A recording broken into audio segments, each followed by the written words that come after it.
It's really wonderful to see this lovely crowd enjoying this wonderful film. And Larry Carter, are you joining us up here? Is he ready to leave? All right. And this was the shortened version. This was Joel Sanderson had cut it down to 80 minutes from 120 or something like that. Was that the Yeah. Which, you know, and did some really nice restoration work and cleaned it up. So, again, if we haven't already said it, Joel Sanderson, really nice job with that. Thanks for helping bring it in. There's Larry. Come on up, Larry.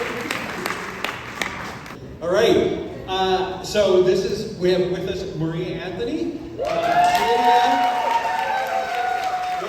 the actual sword, and Clark Jamison, of course. And I also know we have a handful of people that were also involved in the production here. I recognize some of the later years when I got to Sunflower Cable, some of the fine special effects work. Jim Jewell, I see people out there. But anyone who worked on the show, please stand up for a minute if anyone else involved. Jim, you get to stand up. Mark Parker here. So nice, very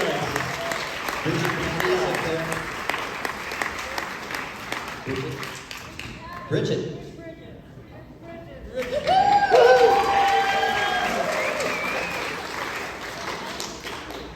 I don't think Anna. No, Anna couldn't make it.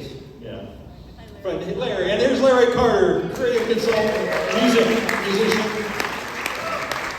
So I'm going to ask a couple questions and then really open it up for you all. I'll have a mic out there for you guys to talk in as well. My question to two of the producers here of the show: what inspired you to go make in 1986 a feature-length film on video? I mean, that's really impressive. Maria.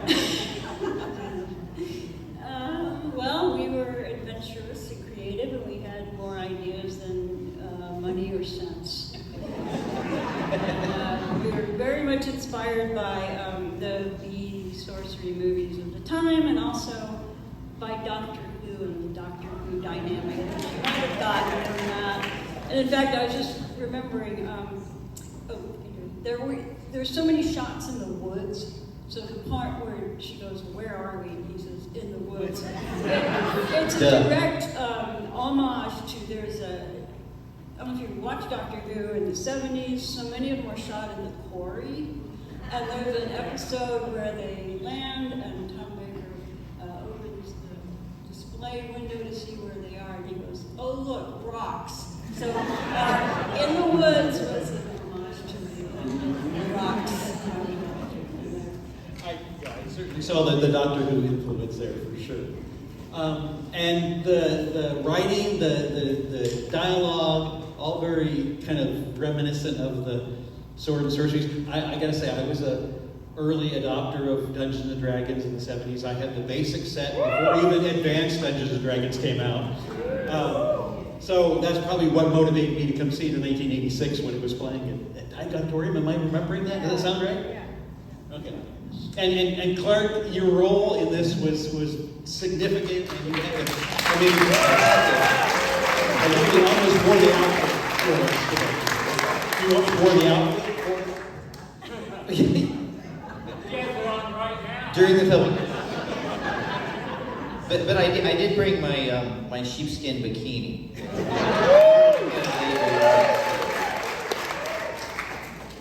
And Larry, you were involved with the music as well as various other aspects, I know. Tell us a little bit about your involvement. You know, my main involvement would be the guy out of each scene, hopefully, who's in contortions on the ground or over their heads or behind them when no one's looking, holding a microphone, trying to pick up sound as best I could with a bowl of a salad bowl that I had formed around the microphone to try to reduce outside noises. High tech. Mark, we're gonna try to call the director, Stan Hale, who is originally from Lawrence, but he lives in Ohio. But he's our director, and he also was the fight choreographer. He did all. He was in a lot of the scenes fighting. Yeah. With Dark Invaders. Yeah. So yeah, give him a call. He wasn't able to join us, but absolutely. And I got to work with. I really have a lot of love with my friends up here who I met years later, and have helped with sound, and have played music with, and enjoyed Larry's Tuesday concert series at the Performing Arts Center Arts Center now for so many years. So really fun to see their early work like this. And also the music was kind of an interesting mix of sounds, right? Oh, and we have the director on there, so. Okay, so we're at the talk back. Mark, do you have any questions? Well, how did you get involved with this crazy group of folks to make this film? I was working at the KU bookstore text department, as was Narayan Brown, Rye, and we were walking around talking about things, and it came up. I had just finished the coursework for my MFA in directing at the University of Nebraska, and was back in Lawrence theoretically writing my thesis. You know that. But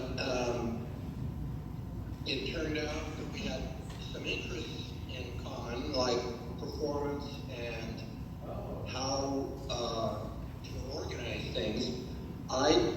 In addition to directing, I trained as a stage manager, so I was used to paying attention to details and organizing things. And I had a specialty in stage combat. Absolutely. So they brought me in for consulting, and after one meeting, I think, Ryan and Maria asked me, "Hey, you want to direct this thing?"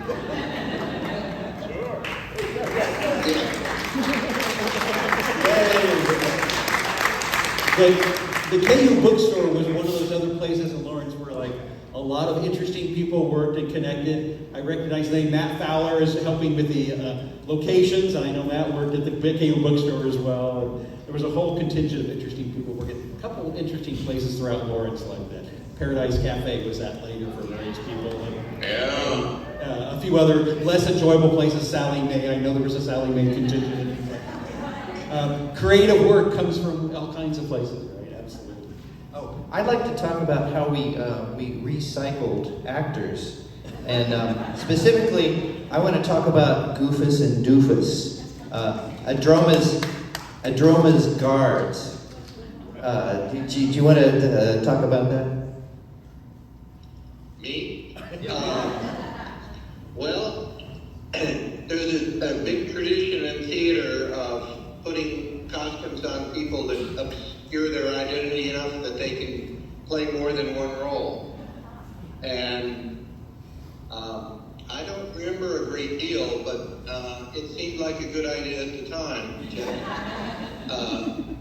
plug a couple of people who were already there so we didn't have to recruit others. Well, I remember that we were Adroma's guards, and we were very inept in a way. And I'm glad they got their just due in trying to attack a lady. Comic relief. It's like the E2 and C-3PO, eh? Exactly. And I recognize as one of the side characters. I know we just lost Gil Lavelle in the last year or so, but he's another kind of Lawrence icon that. So being part of that was fun to see Gil out there as well. Yeah. So talk about the music. Tell me about you all have experience. Some great musicians on the stage right now. I am not one of them. I'm still aspiring. But tell us about the music that was created. The three of us have played in a band called Uncle Doritos. So, and also Vera, Chuck, and Dave. Yeah. So talk to us about the music that was used in the show. So the three of us had been in bands for many years before this. The Dancing Elephants, for those of you with ancient history or remembers. Anyway, we had equipment sitting around, and I had a Juno 60, which is, as far as I'm concerned, best synthesizer ever built.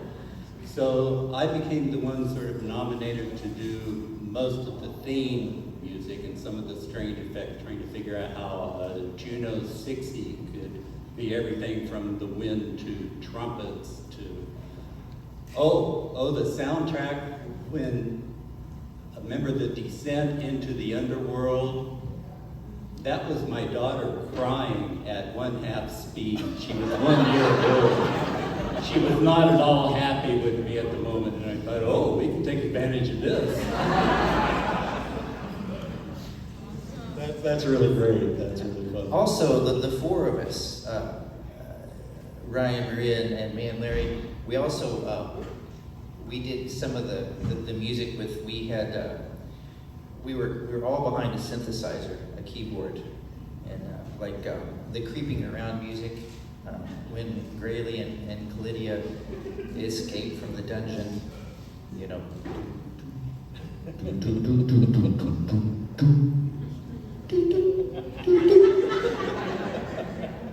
It was really great, and I mean, it's very period-centric now. That feels very early '80s kind of feel to it, but it's also kind of back in vogue. I mean, the synthesizers and things like that. I've been exploring modular synthesizers now myself, and it's just so fun to create this. So yeah, that was really great. I thought it fit really well. It also echoed the Doctor Who feel that I really picked up on as well. So let's open this up to other people that might have questions or comments and things like that. Joel here is going to man the mic, unless you have other things to add. But I again, had people seen this before? Was anyone else at that 1986 screening? Hey, we got something. Kurt Lime said. Yeah. Very good. Any thoughts or questions you want to share? Go ahead. Yeah. Oh, I was just going to point, since we were already pointing at people. Mark Parker, raise your hand. Yeah, there's Merlin himself. I love the inclusion. Mine is, I'm engaged in wizardry and cannot come down.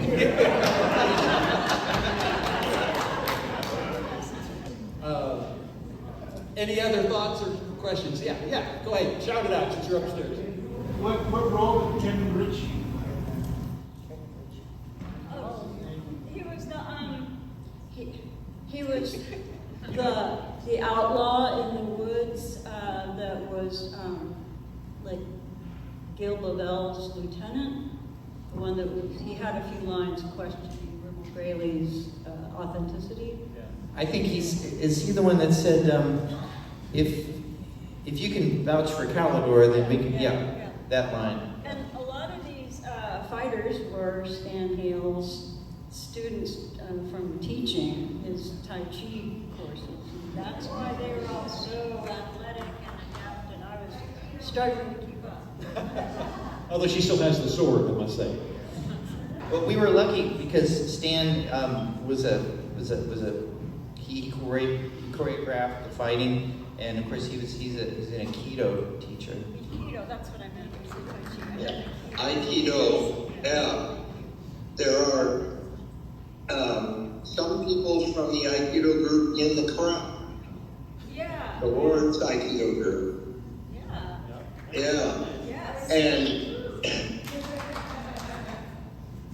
as a trained stage combat choreographer, I want to point out what a challenge it is to work stage combat with people who have no particular training in it. You did a great job, Stan. Well, and Maria, I see, is holding one of the swords. These are not really stage combat quality swords. So we had to work around those kind of issues. But the point of stage combat is not combat. It is to tell the story. Yes. And so we made the movement as simple but interesting as possible to help tell the story. In many ways, stage combat is the opposite of real combat. Because in real combat, you don't want them to see you coming. But in stage combat, you have to display it so the audience knows it's coming and is afraid. The people were very willing and eager, and we did various rehearsals and set things up very carefully. But I used to say there are 3 rules in stage combat: safety, safety, safety. Safety of the combatants, safety of the other actors, and safety of the audience. Fortunately, we just had to be safe with the camera, so that worked out all right. Yeah, I have all kinds of technical questions, but we probably don't need to get into that too much. I would like to say something about the safety of the sword. First of all, that I had never done anything like this, and I really enjoyed it, but to be thrown in there against Bridget Hattie, who was a kick-ass warrior to begin with, that was my trial by fire. So it was all I could do.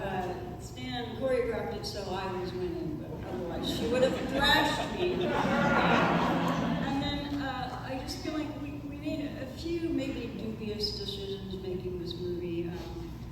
Besides giving me a poodle prom. One of them was I did actual combat with aluminum swords. Not a good idea. They're meant for solo drilling, and as Stan says, there's a huge difference between stage combat and real combat. They were used enough for real combat that they broke. And I just want to say, don't fight with aluminum swords just because you saw some fools in a movie do it. It's very dangerous. They break, you see it's broken, and pretty much all the swords wound up broken. So. I thought you had trained for that for years. I just thought that was part of your... By the time we were in Uncle Doritos, I felt like she was already an expert swordsperson. Well, I have pursued it since Yeah, the okay. SCA. Oh, well, that's awesome. With the steel sword. Yeah, I got you. Yeah, steel treated sword, hard foam. I remember seeing in parks, I don't know where, South Park maybe, the Society for Creative Anachronists would gather together and be sort of like... Any other thoughts or questions? Can you talk about how you scouted locations? Oh, okay. You did most of it. Well, you couldn't smell the dump in the couple of scenes, which was good.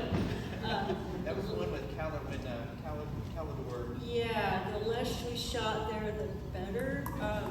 Otherwise, the dump was free. We were looking for free locations where the police wouldn't run us off.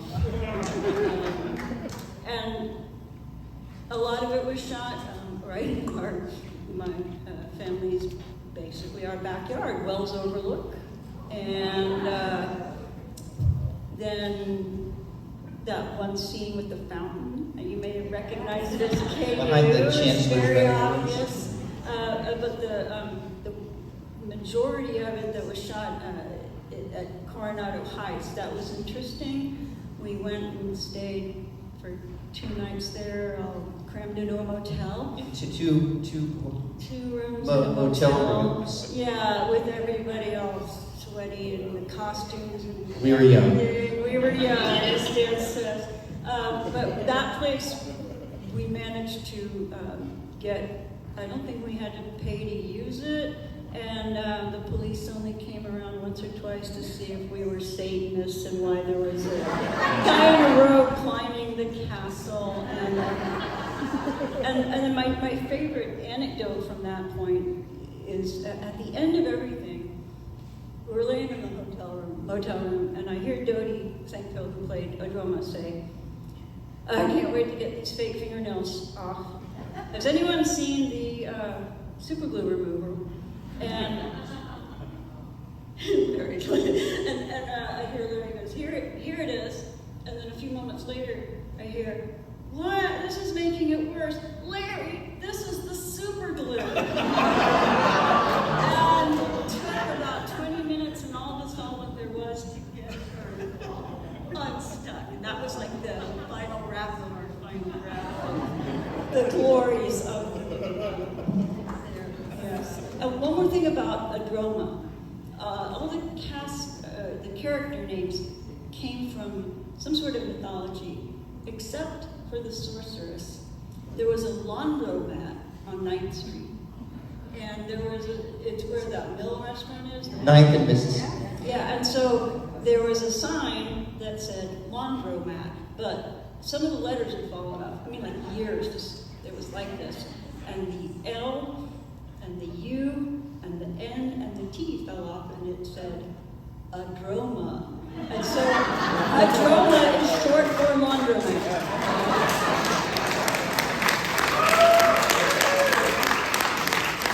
You're such an expert in the Celtic mythology, I just assumed it was another one that I didn't know.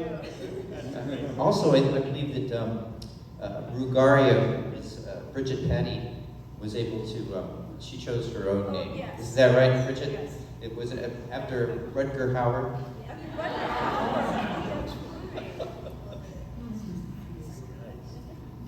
So Stan, here's a question for you. What made you think you guys could pull this off? I mean, I guess that's just, it's such a task, a feature-length film, right?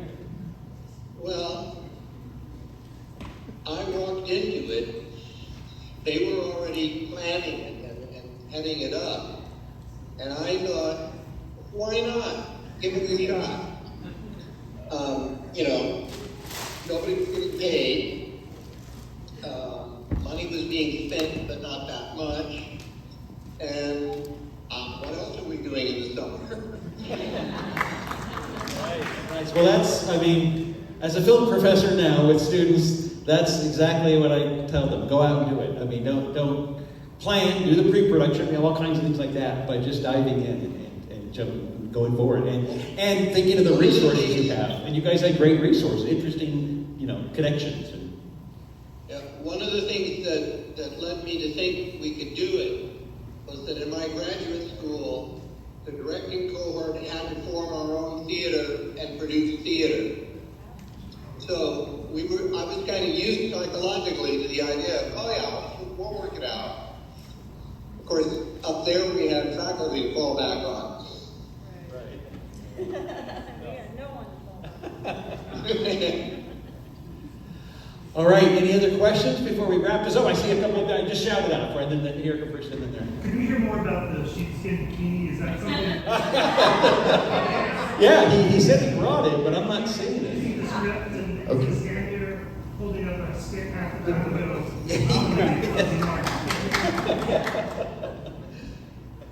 Clark, where is this bikini I mentioned?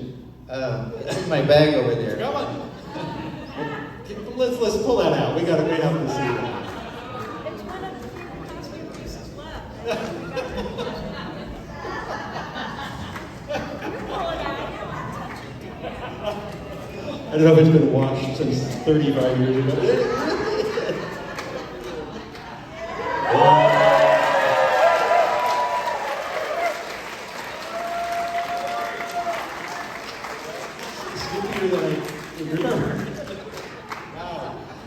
Thanks. I'm so glad that you still have that, I guess.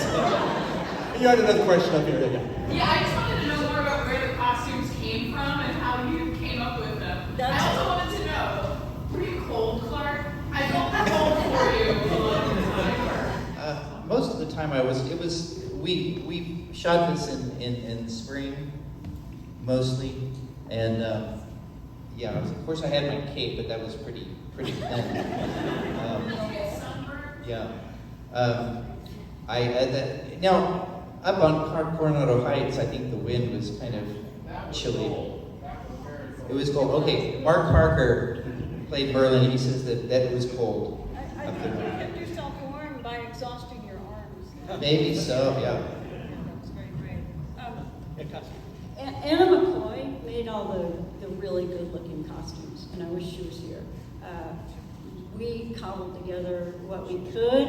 I mean, my costume was a swimsuit with a skirt that I still miss. Because I cut it up to make that little loincloth thing and add some chains to it. And but she really did a great job putting together the guard costumes and Brayley's costumes and the Droma's fringe. Just all looked really professional. I think added a lot to it. So Anna McCoy, again, not working for money, but just for love. That's right. We paid. She was the only one. Never got paid. Yeah. So yeah. I just assumed you probably had all these costumes already in your closets from but no, Not yet. not yet. Now. I was going to say, it seems like I've seen something. Although I've never gotten to see Clark in that sheepskin. Hey, the customers deserve the payment. Yes, yeah, they do. Yeah, out of everybody. Yeah. All right, another question here, a couple more here. Up here. Matt. Will there be a sequel? I'm just guessing that there probably will not be. This is the sequel. I think it's probably open to other people to explore if they want to Yes. create it. It belongs to the fans. Yes, there you go. That's Do you right. want to make Son of the Sword? You have the permission of at least two of the producers, and I could talk Ryan into it on that if I can. Matt Kirby. Matt Kirby. Okay, is there any sort of an interesting, quirky backstory to the magical railroad tie with the magical sword? It's what we found to use. Was it like nearby? Yes. Yeah. Yes. Yeah, you know how it is. The sword, that'll work. Right on that. That's now. I bet that railroad tie was from the railroad track that ran through Vinton, where I live now, and you used to live. I still have some of those railroad ties, so maybe I'll send you one of those. A history between Lawrence and Baldwin. We had another raised hand. So yeah. My question is there anywhere where a person can get a copy of this or watch? That's a good question. That's a question That's a for good Joel question. Anderson. I think we're working on that. Joel, you want to say anything? I want to say, we have to recognize Joel. He's, Absolutely. yeah.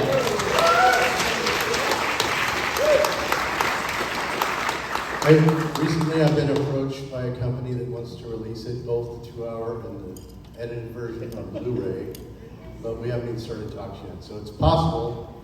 If not, it'll be available online soon. So. Everything ends up on YouTube at some point.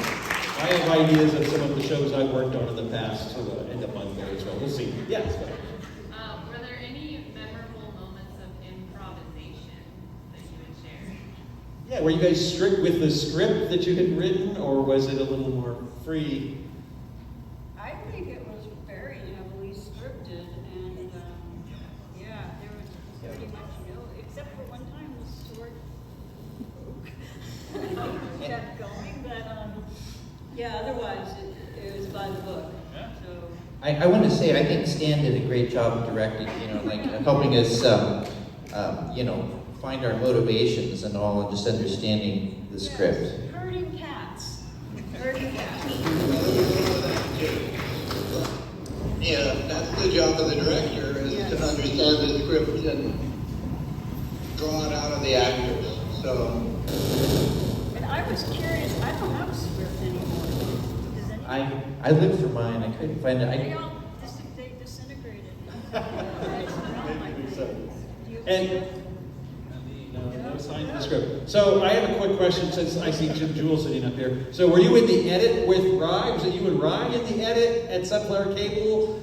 I know the special effects were strictly from whatever you Complete total memory loss. Yeah. All right, that's fair. That's right. Since you called me out, can somebody please make a comment about Clark's hair? Oh, it was the most feathered, beautiful thing. Yeah. Who did your hair? Yeah. I mean, very good. It really was. It was. Yeah. But that wasn't just for the film, right? That's just your hair, right? So Clark, look back. In fact, yes. Oh, I can say something about the editing. Yeah. So I rented the editing equipment. Of course, we shot it all on a RCA camcorder.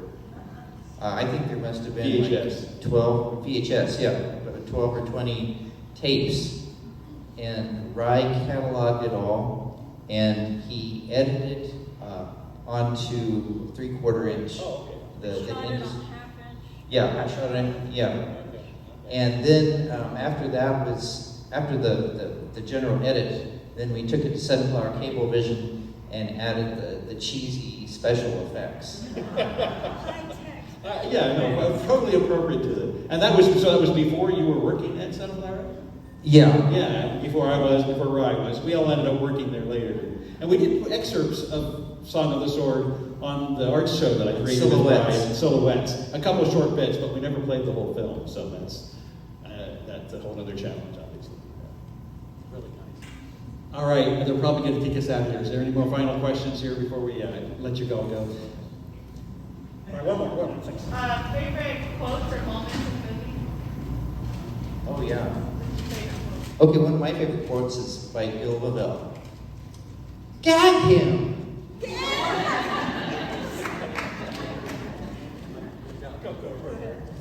You heard this one throughout the film, though it maybe didn't register, but anytime someone wanted someone else to stop doing whatever they were doing, the word was, hold! It's not really a quote, it's just something dumb that I think it was a typo, and so instead of writing cyan of darkness, it said scoin of darkness. And we kept it, so Calidor said scoin of darkness, and the Braille said scoin. Very nice. Well, thank you so much for coming. A lovely audience.